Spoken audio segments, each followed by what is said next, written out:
ونصلی علی رسولہ الکریم اما بعد اعوذ باللہ من الشیطان الرجیم بسم اللہ الرحمن الرحیم۔ پیارے بچوں، آج خوشی کا دن بھی ہے اور بہت زیادہ جو ہے اچھی بات جو ہے وہ یہ ہے کہ آپ کا تمام اسٹاف اور آپ کے میڈم سوریا وغیرہ سب مل کے آپ کو جب یہ فیئرویل پارٹی دیتے ہیں تو اس میں نبی پاک صلی اللہ علیہ وآلہ وسلم کا میلاد منا کر قرآن کی تلاوت کر کے اور اسی طریقے سے دیگر اذکار جو ہے اس کا ذکر کرتے ہوئے آپ سب کو جو ہے دعاؤں کے ساتھ یہ آپ کی فیئرویل پارٹی جو ہے منعقد کی جاتی ہے۔ یقیناً آج آپ نے اما جب المستر رائزادہ یکشفسو کا بھی کیا ہوگا، نماز حاجت بھی پڑھیں گے اور انشاءاللہ جب آپ سب لوگ کامیابی و کامرانیوں سے ہمکنار ہو گے تو شکرانے کے نفل بھی ادا کریں گے، کیونکہ ہمارا ایمان ہے، ہمارا یقین ہے، ہم بحیثیت مسلمان جو ہیں، ہم سب جتنے بھی ہیں، ہم اس چیز پہ یقین رکھتے ہیں کہ خدائے بزرگ و برتر کی ذات جو ہے وہ سب سے عرفہ والا ہے۔ اللہ کی اگر آپ کو مدد حاصل ہو جائے تو اس میں پھر آپ لوگ جو ہے خود بخود منازل طے کرتے ہوئے آگے سے آگے بڑھتے رہتے ہیں اور کامیابی و کامرانیاں آپ کے قدم چومتی ہیں۔ اس لیے آپ لوگوں نے جو ہے ماشاءاللہ سے آج وہ سارے عمل کیے، قرآن کی تلاوت بھی کی، میلاد بھی کیا اور دیگر اذکار بھی کیے، تو یہ سارا عمل جتنا بھی ہے اس کا فائدہ آپ کو ضرور ملے گا اور آپ سب لوگ جو ہیں اس سے مستفید ہوں گے۔ یقیناً ہمارا یہ میلاد جو ہوتا ہے اس کا مقصد یا اسی طریقے سے دیگر پروگراموں کا مقصد جو ہوتا ہے وہ یہی ہوتا ہے کہ آپ سب لوگ جو ہے آپ کی اصلاح کی جائے، تربیت کی جائے، آپ کو جو ہے، کیونکہ پہلے جب ہم تعلیم حاصل کرتے تھے تو ہمیں کہا جاتا تھا کیا کہ تعلیم و تربیت، یعنی تعلیم بھی دی جاتی تھی اور تربیت بھی کی جاتی تھی، تو اس لیے ہمیشہ جو ہے شروع میں اب اتنا اس کا جو ہے اب یہ الفاظ سننے کو کم ملتے ہیں، لیکن بیسکلی اس کا جو کانسیپٹ تھا وہ یہی تھا کہ تعلیم اور تربیت۔ اگر تعلیم آپ حاصل کریں لیکن تربیت نہ آپ کی اچھی ہو تو پھر تعلیم کا کوئی فائدہ نہیں۔ یہ تعلیم اسی طرح ہے جس طرح گدھے کے اوپر جو ہے کتابوں کا بوجھ جو ہے لاد کے اس نے پھر بوجھ ہی اٹھانا ہے، حاصل کچھ نہیں کرنا۔ تو ہم جب تعلیم حاصل کرتے ہیں، تعلیم کا بیسک کانسیپٹ اسی لیے ہمارے اللہ تبارک و تعالیٰ نے جب اپنے نبی پاک صلی اللہ علیہ وآلہ وسلم کو پہلی مرتبہ وحی نازل کی تب بھی انہوں نے کیا کہا؟ اقرأ باسم ربک الذی خلق، کہ پڑھ اپنے رب کے نام سے۔ انہوں نے بھی پڑھنے سے ابتدا کی، نبوت کی۔ اور اسی طریقے سے بعد میں جب میرے نبی پاک صلی اللہ علیہ وسلم نے نبوت کا آغاز کیا، اعلان کیا، تو اس کے بعد آپ نے جو سب سے زیادہ جو جس چیز کی تاکید کی کہ علم حاصل کرو، علم حاصل کرو، چاہے اس کے لیے تمہیں چین جانا پڑے۔ تو چین کا کوئی یہ نہیں تھا کہ چین جانا پڑے، کیونکہ اس دور میں چین اتنی دور تھا، نہ جہاز تھے نہ پانی کے جہاز تھے، پانی کے جہاز تھے بھی تو وہ ایسے تھے بادبانوں والے یا دوسرے کہ وہ سالوں میں جا کے کہیں دور اگر کہیں جانا ہو تو پہنچتے تھے، تو یا خچر ہوتے تھے یا گدھے یا جو ہے اونٹ اور یا گھوڑے، تو اس پر سفر ہوتا تھا۔ اور وہ ذاتی بات ہے کہ عرب سے چین تک پہنچنا بہت مشکل تھا، تو اس لیے مثال جو دی گئی جو چین کی دی گئی کہ اگر علم کا ایک قطرہ بھی اگر آپ نے حاصل کرنا ہے اور اس کے لیے آپ کو چین تک کا سفر کرنا پڑے تو آپ نے اس سے گریز نہیں کرنا، بلکہ علم حاصل کرنے کے لیے تقوی، جد و جہد، ہمت، حوصلے کے ساتھ جو ہے بس آگے بڑھتے رہنا ہے۔ اور پھر آپ کو پتہ ہے پھر میرے نبی پاک صلی اللہ علیہ وسلم نے جب نبوت کا آغاز کیا تو سب سے پہلا اعلان جو کیا وہ یہی کیا کہ acquire the knowledge from cradle to grave، وہی آپ کے اسکول کا ہی موٹو ہے کہ ماں کی گود سے لے کر لحد سے ماں کی گود سے لے کر لحد سے تک جو ہے قبر تک، یعنی لحد کہتے ہیں قبر کو، ماں کی گود سے گوڑ تک لحد تک جو ہے علم حاصل کرو. یعنی علم کی کوئی حد نہیں ہے، علم کی کوئی انتہا نہیں ہے. آپ آخری سانس تک بھی علم حاصل کرتے رہتے ہیں. علم کے لیے عمر کی کوئی حد نہیں ہے. 55 سے لے کر 55 تک اور 55 سے لے کر 90 تک 100 تک آپ علم حاصل کرتے رہتے ہیں. اور اس کی آپ یہ دیکھیں کہ آپ جب بہت زیادہ مطلب آپ دیکھتے ہیں کہ جو علم کی انتہا پہ جتنے لوگ ہیں اس وقت بھی، چاہے وہ مسلمانوں میں ہیں، عیسائیوں میں ہیں یا اور دیگر مذاہب میں، ان کی اتنی زیادہ عمریں ہوتی ہیں، 90 سال، 95 سال، اور ان کے چہروں پر آپ دیکھیں تازگی بھی ہوتی ہے، فرحت بھی ہوتی ہے، اور ان کے چہروں پہ رونق بھی ہوتی ہے. وجہ کیا ہے؟ صرف وجہ یہ ہے کہ وہ علم سے آشکار ہوتی ہے. آخری وقت تک تعلیم حاصل کرتے رہتے ہیں. اور ہمارے یہ کہتے ہیں بوڑھا ہو گیا، سٹھیا گیا ہے، بوڑھا ہو گیا ہے، عقل ماری گئی ہے، بوڑھا ہو گیا ہے، اس کی ذہنی صلاحیتیں کم ہو گئی ہیں. نہیں، ایسا نہیں. حضرت علی کرم اللہ علیہ وجہ، آپ یہ دیکھیں ارشاد فرماتے ہیں نہج البلاغہ میں کہ انسان جتنا جتنا بوڑھا ہوتا ہے اس کی اتنی عقل جوان ہوتی جاتی ہے. لیکن اس عقل کو جوان کرنے کے لیے اسٹڈی بہت ضروری ہے. تعلیم حاصل کریں، پڑھیں.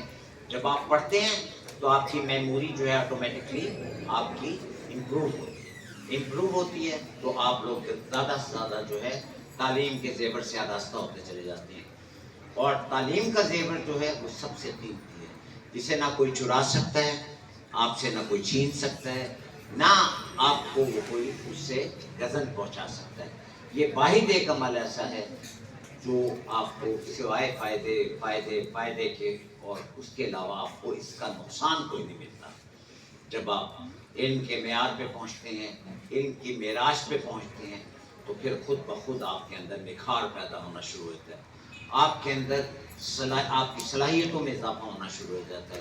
آپ ماشاءاللہ سے جو ہیں آپ کے اندر ہر قسم کے حالات کا مقابلہ کرنے کی صلاحیت پیدا ہوتی ہے. آپ کے اندر بہترین انسان بننے کی صلاحیت پیدا ہوتی ہے. اسی لیے کہا جاتا ہے کہ جو قومیں تعلیم حاصل کرتی ہیں وہی ترقی کرتی ہیں، وہی آگے بڑھتی ہیں، وہی مطلب جو ہے اپنے ملک کا نام روشن کرتی ہیں. تو آپ سب نے بھی اب اس مادر علمی سے، اب آپ نے کالج میں جانا ہوگا. جب انشاءاللہ آپ سب لوگ میٹرک مکمل کرنے کے بعد آپ لوگ سب لوگ جو ہے آپ کا نیکسٹ اسٹیپ جو ہوگا وہ کالج کا ہوگا. کالج سے پھر آپ یونیورسٹی کی طرف موو کرو گے، یا میڈیکل میں جاؤ گے، انجینئرنگ میں جاؤ گے، کمپیوٹرز میں نام پتہ کرو گے. تو بس یہ آپ کا اول جو آپ کا جو تھا اسٹیج جو تھی وہ یہی ہے. جب آپ میٹرک کر لیتے ہیں تو کہا جاتا ہے کہ آپ نے 20 دریا کو پار کر لیا. میٹرک جو ہے وہ آپ کا 20 سمندر ہے. جب آپ میٹرک کرتے ہیں تو آپ 20 سمندر سے اس کے بعد آگے رواں ہو جاتے ہیں اور کنارے پر لگتے ہیں. کس وقت؟ جب آپ پی ایچ ڈی کرتے ہیں، جب آپ MBBS کرتے ہو، جب انجینئرنگ EM کرتے ہو، انجینئرنگ ماسٹر کرتے ہو، کمپیوٹرز میں اعلیٰ ترین مقام حاصل کرتے ہو. یہ دور جو ہے کمپیوٹر کا ہے زیادہ تر.